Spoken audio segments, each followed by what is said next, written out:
Assalamualaikum warahmatullahi wabarakatuh. Nama saya Muhammad Nur Rasidiki, NPM 1857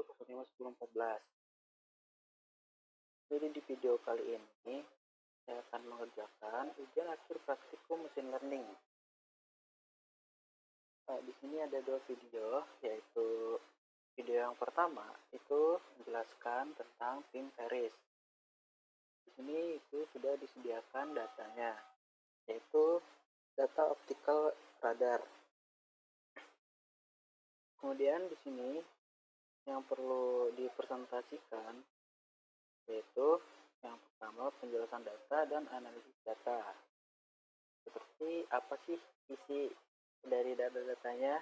Terus yang kedua itu clustering, secara partisional dan hierarkial.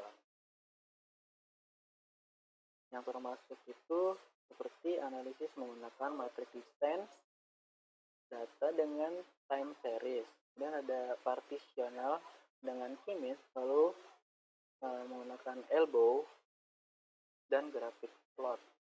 Dan yang terakhir itu ada hierarkial menggunakan putri dan grafik dendrogram.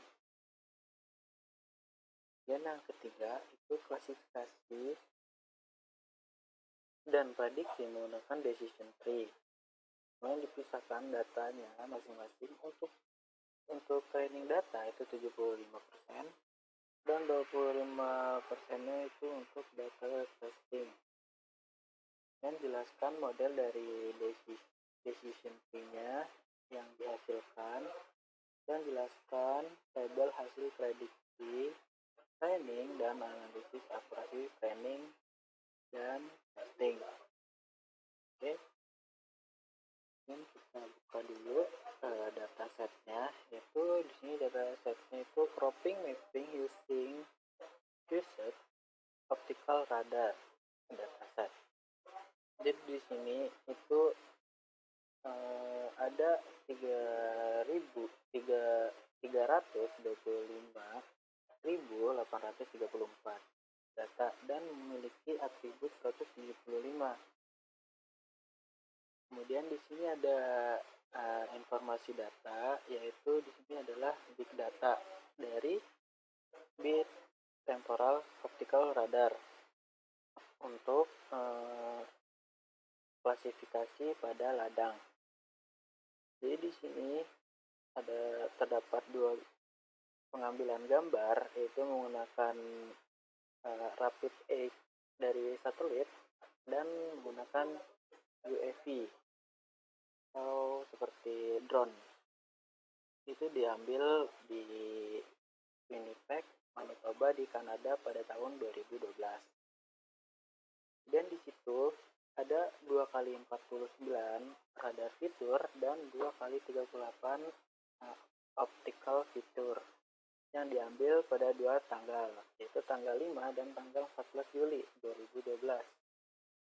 Kemudian ada 7 potongan tipe kelas pada dataset, yaitu yang pertama itu ada on, 2 PS, ketiga canola, yang keempat soybean, yang kelima oats, 6 wheat, dan 7 broadleaf. Kemudian di sini ada attribute information. Jadi ada 175 atribut yang ada pada dataset ini. Yang pertama itu ada atribut kelas. Kemudian yang kedua itu ada dari F1 sampai ke F49 itu diambil menggunakan polarimetrik pada tanggal 5 Juli 2012. Kemudian yang ketiga itu ada F50 sampai dengan F98 itu menggunakan polarimetrik juga, itu pada tanggal 14 Juli 2012. Kemudian yang keempat itu ada F99 sampai dengan F136, itu menggunakan optical fitur pada tanggal 5 Juli 2012. Kemudian yang kelima itu ada dari F137 sampai dengan 174 menggunakan optical fitur. pada tanggal 14 Juli 2012. Nah, kemudian ini adalah hasil-hasilnya. Sekarang langsung aja ke RStudionya untuk di bagian clustering data terlebih dahulu. Nah, jadi di situ ada pembagian data kelas pada dataset itu sudah dilihat pada datanya. Sebelumnya itu ada 7 kelas, kan dari 1 sampai 39.163 itu bagian font. Terus dan ini untuk yang kelas kedua, ini kelas ketiga, ini kelas keempat, kelas kelima, 6, dan kelas ketujuh. Yang pertama yang kita lakukan adalah mengupload data Unipack ke datasetnya.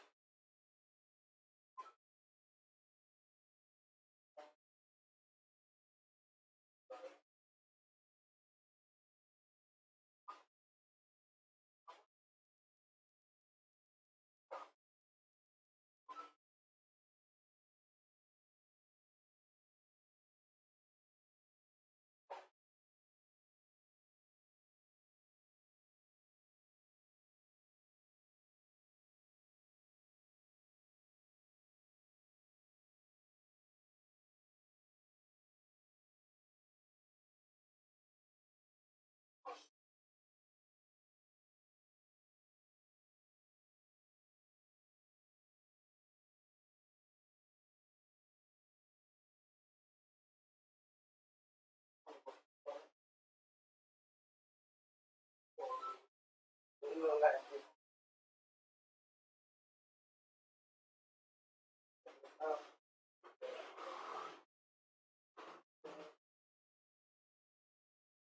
di sini udah proses upload datanya. Kemudian di sini coba kita membuka tabel dari datasetnya.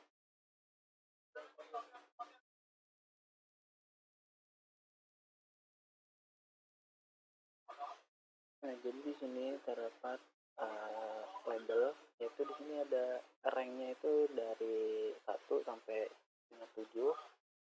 Dia bertipe data numerik pada kolom label ya. Terus ini terdapat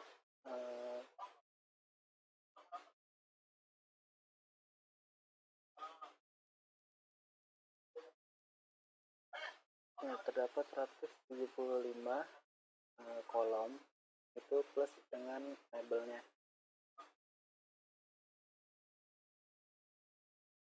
Dan kita coba membaca struktur data dari tag dataset.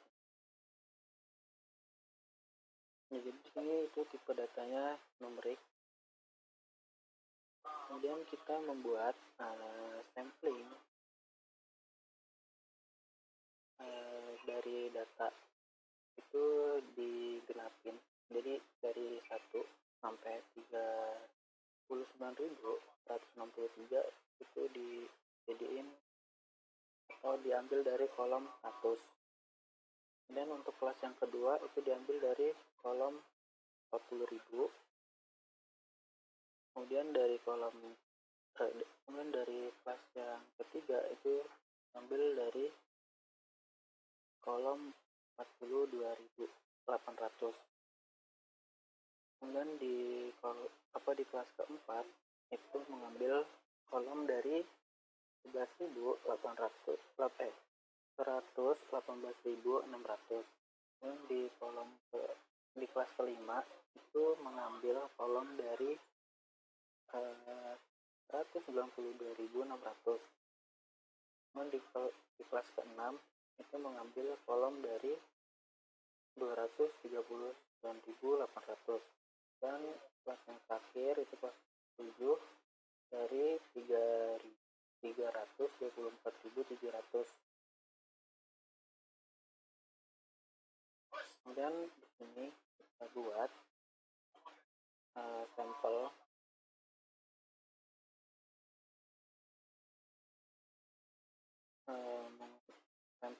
time ya. Tapi sebelumnya di sini kita lihat dulu setengah kolom dari 175 variabel ini menggunakan plot tipe L atau line. Nah, dia grafiknya itu grafik plotnya itu seperti ini.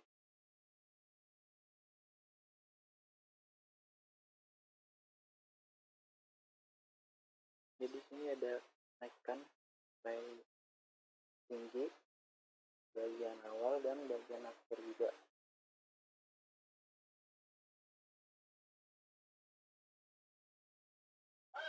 Dan kita buat sampel lain. Oh, ini belum dijalani bagian sampelnya. Kemudian ini kita buat sampel, lalu kemudian membuat plot time series dari data sampel. Itu seperti ini.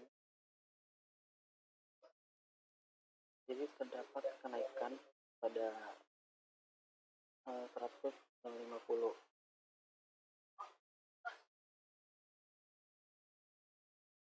Kemudian di sini membuat data acak sebanyak 111 kali dan mengambil nilai sampel itu sebanyak 25 baris pada setiap kelasnya.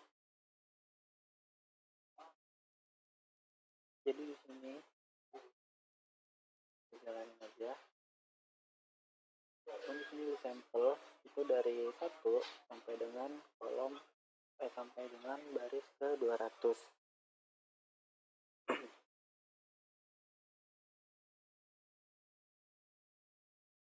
Kemudian kita coba untuk melihat isi variabel dari list sampel. Jadi ini adalah baris. Jadi ada baris 175, 25, 187. Di sini itu tidak lebih dari 200 karena yang diambil hanya 25. Kemudian kita membuat indeks sampel dari kolom dengan mengacak data dari list sampel.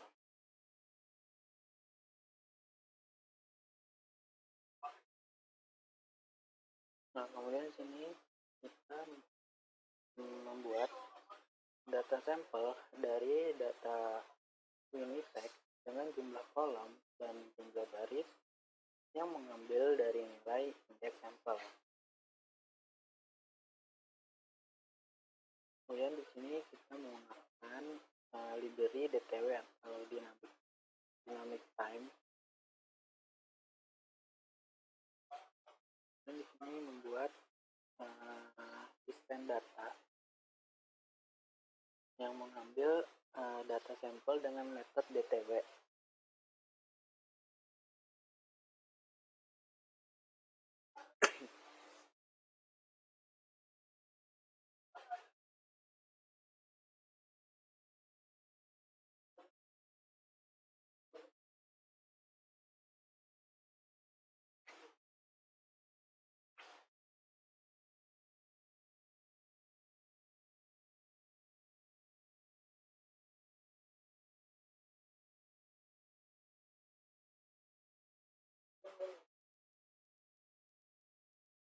Nah, kemudian coba kita lihat plot dari distance datanya. Nah, jadi di sini itu distance atau barang data ya. Itu seperti ini. Jadi di sini ada kelas 1, 2, 3, 4, 5, 6, dan 7.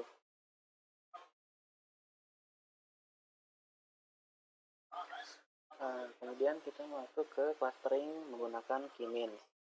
Jadi yang pertama itu kita membuat min datanya dulu.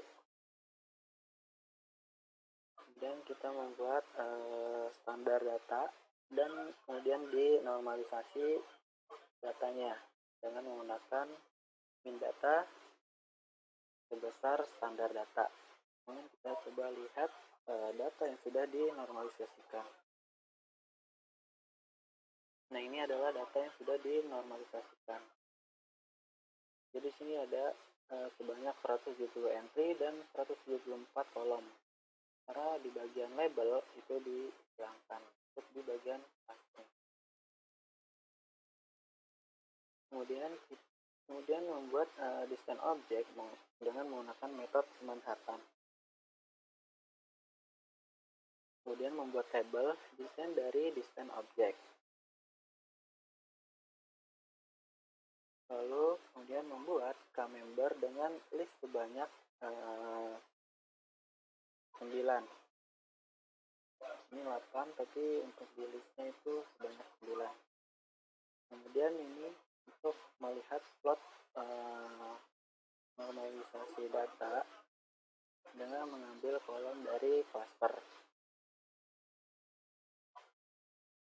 Jadi plotnya itu seperti ini.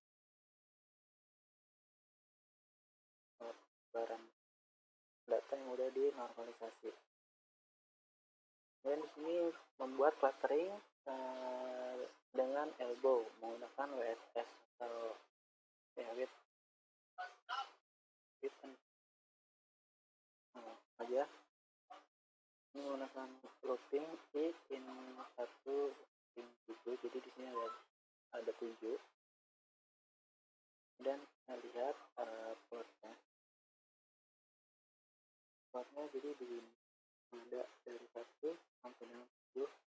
Ini datanya menurun. Dan di sini kita membuat hierarchical clustering. Ini membuat pattern class data. Jadi di data minipack ini terdapat 7 kelas, yaitu yang pertama ada confess, canola, soybean, oat, wheat, dan broadleaf. Kemudian metode yang digunakan itu bisa complete, average, dan single. Nah, di sini saya menggunakan average. Kemudian di sini untuk melihat plot dendrogramnya itu di sini dengan warna ungu dengan mengambil label dari class pattern. Nah, jadi gambarnya itu seperti ini. Jadi ada class, ada broadleaf, corn, dan macam-macam. Kemudian di sini kita bisa membuat box untuk memisahkan setiap kelasnya. Nah, jadi di sini kelasnya akan disisa sebanyak 7 kolom. 7 kolom. Kemudian kita masuk ke bagian decision tree.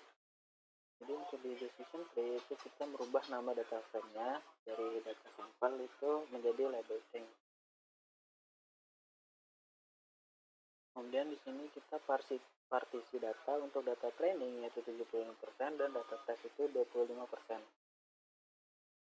Kemudian kita pisahkan data train dan data testnya dengan sesuai indeksnya. Kemudian di sini untuk melihat isi data trainnya, kemudian kita di sini menggunakan library arti. Dan kita di sini membuat data tree dengan menggunakan fungsi district. Kemudian kita lihat plot dari decision tree-nya.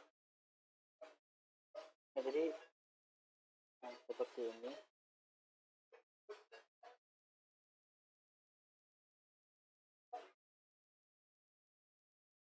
Plotnya. Jadi yang ke kanan ini dia lebih besar dari 5436 dan yang terakhir ini itu dia lebih kecil dari 0,436. Kemudian di sini kita akan melihat hasil prediksi dari data trend. Itu untuk prediksi dari data trend itu 0,53%.